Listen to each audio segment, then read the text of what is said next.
The Earth Shapers. In Tir na Mo, the land of the living heart, Bridget was singing. Angus the ever young, and Midir the red manned, and Ogma, that is called Splendour of the Sun, and the Dagda, and other lords of the people of the Dana, drew near to listen. Bridget sang, "Now comes the hour foretold, a God gift bringing a wonder sight. Is it a star newborn and splendid, up, springing out of the night? Is it a wave from the fountain of beauty, up flinging foam of delight? Is it a glorious immortal bird that is winging hither its flight? Is it a wave, high-crested, melodious, triumphant, breaking in light? Is it a star, rose-hearted and joyous, a splendour risen from the night? It is a flame from the world of the gods, and love runs before it, a quenchless delight. Let the waves break, let the star rise, let the flame leap, ours, if our hearts are wise, to take and keep." Bridget ceased to sing, and then there was a silence for a little space in Tir na Mo. Then Angus said, "Strange are the words in your song, and strange the music. It swept me down steeps of air, down, down, always further down. Tir na Mo was like a dream half remembered. I felt the breath of strange words on my face, and always your song grew louder and louder, but you were not singing it. Who was singing it?" "The earth was singing it." "The earth," said the Dagda. "Is not the earth in a pit of chaos? Who has ever looked into that pit or stayed to listen where there was neither silence nor song? O shepherds of the star flocks, I have stayed to listen. I have shuddered in the darkness that is round the earth. I have seen the black hissing waters and the monsters that devour each other. I have looked into the groping, writhing adder pit of hell."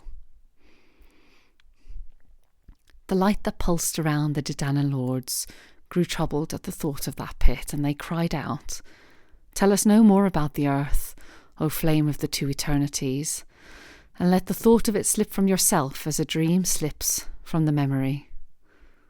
"O silver branches that no sorrow has shaken," said Bridget, "hear one more thing.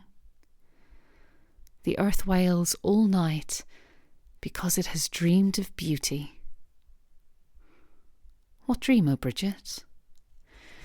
"The earth has dreamed of the white stillness of dawn, of the star that goes before the sunrise, and of music like the music of my song." "O morning star," said Angus, "but I have never heard of your song, for now I cannot shake the thought of the earth from me." "Why should you shake the thought from you, Angus the subtle-hearted? You have wrapped yourself in all the colours of the sunlight. Are you not fain to look into the darkness and listen to the thunder of abysmal waves? Are you not fain to make gladness in the abyss?" Angus did not answer. He reached out his hand and gathered a blossom from the branch. He blew upon the blossom and tossed it into the air. It became a wonderful white bird and circled about him, singing. Midir the haughty rose and shook out the bright tresses of his hair till he was clothed with radiance as a golden fleece. "I am fain to look into the darkness," he said. "I am fain to hear the thunder of the abyss." "Then come with me," said Bridget. "I am going to put my mantle round the earth because it has dreamed of beauty." I will make a dear place for your mantle, said Midir. I will throw fire among the monsters. I will go with you too, said the Dagda, who was called the Green Harper. And I, said Splendour of the Sun, whose other name is Ogma the Wise. And I, said Nuada, wielder of the white light. And I, said Gwivnu the wondersmith, we will remake the earth. Good luck to the adventure, said Agnes. I would go myself if you had the Sword of Light with you. We will take the Sword of Light, said Bridget, and the Cauldron of Plenty, and the Spear of Victory, and the Stone of Destiny with us, for we will build power and wisdom and beauty and lavish-heartedness onto the earth. It is well said, cried the other Shining Ones. We will take the 4 jewels.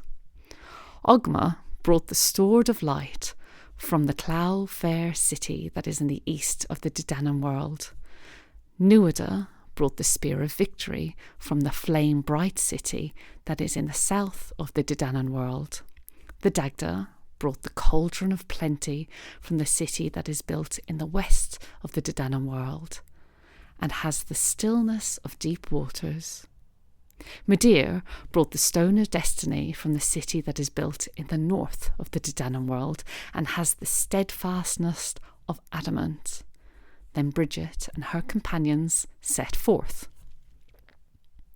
They fell like a rain of stars till they came to the blackness that surrounded the earth, and looking down saw below them, as at the bottom of an abyss, the writhing, contorted, hideous life that swarmed and groped and devoured itself ceaselessly. From the seething turmoil of that abyss all the Shining Ones drew back, save Midir. He grasped the fiery spear and descended like a flame. His comrades looked down and saw him treading out the monstrous life as men tread grapes in a winepress. They saw the blood and foam of that destruction rise about Midir till he was crimson with it, even to the crown of his head. They saw him whirl the spear till it became a wheel of fire and shot out sparks and tongues of flame. They saw the flame lick the darkness and turn back on itself and spread and blossom murk red, blood red, rose red at last. Midir drew himself out of the abyss, a ruby splendour, and said, I have made a place for Bridget's mantle. Throw down your mantle, Bridget, and bless the earth. Bridget threw down her mantle, and when it touched the earth, it spread out itself, unrolling like a silver flame.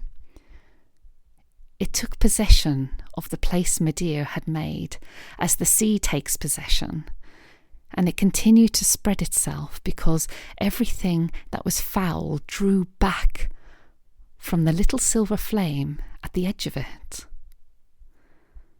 It is likely it would have spread itself all over the earth, only Angus, the youngest of the gods, had not the patience to wait. He leapt down and stood with his 2 feet on the mantle. It ceased to be a fire and became a silver mist about him. He ran through the mist, laughing and calling to the others to follow. His laughter drew them, and they followed.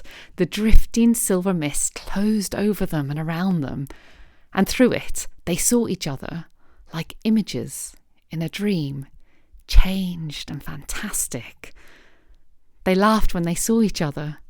The Dagda thrust both his hands into the Cauldron of Plenty. "Oh, Cauldron," he said, "you give to everyone the gift that is meetest.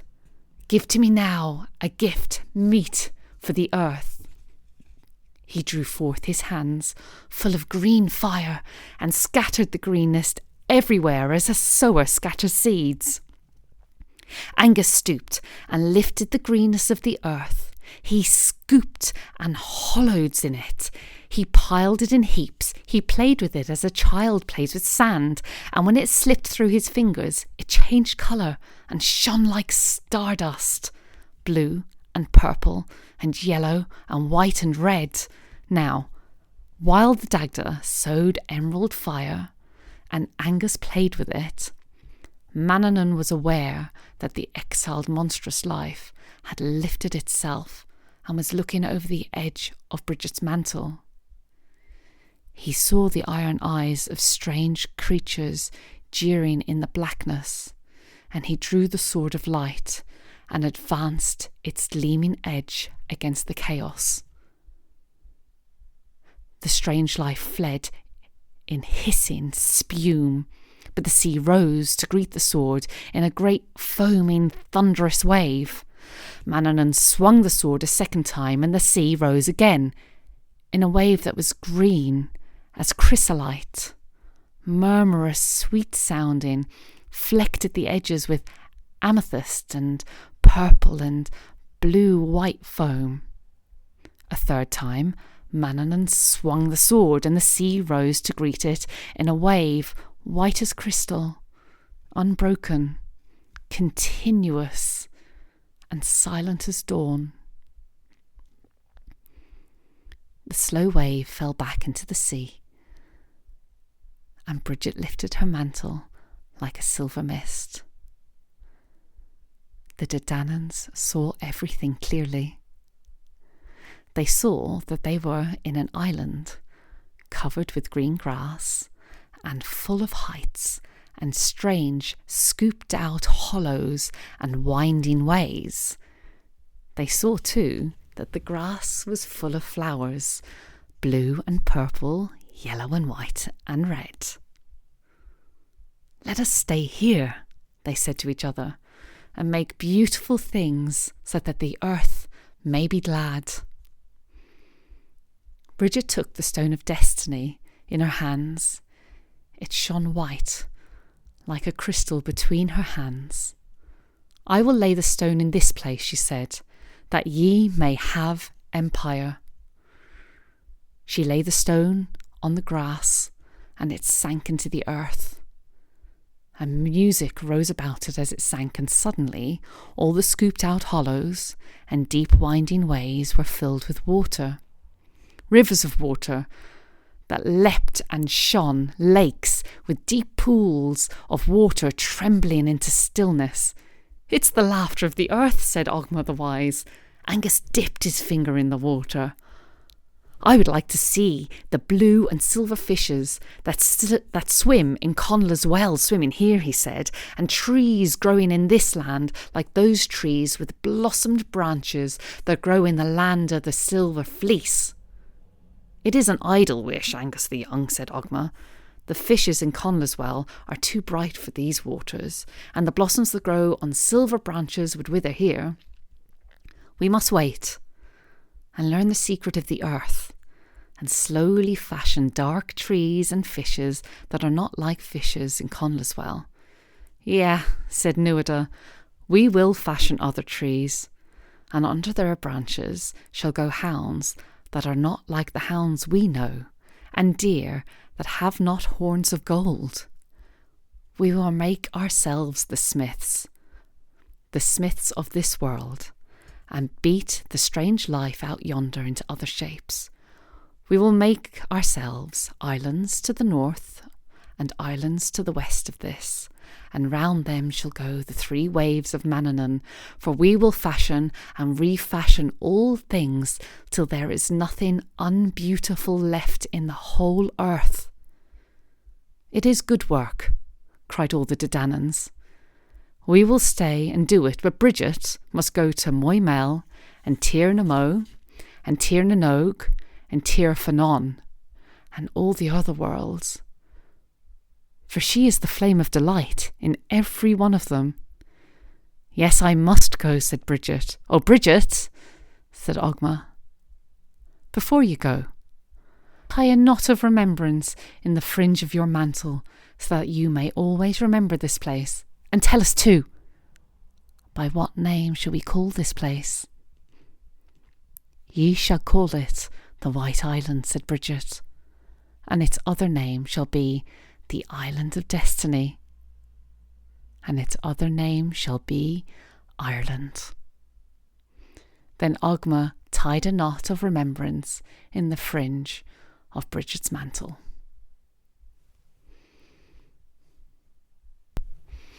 The Earth Shapers.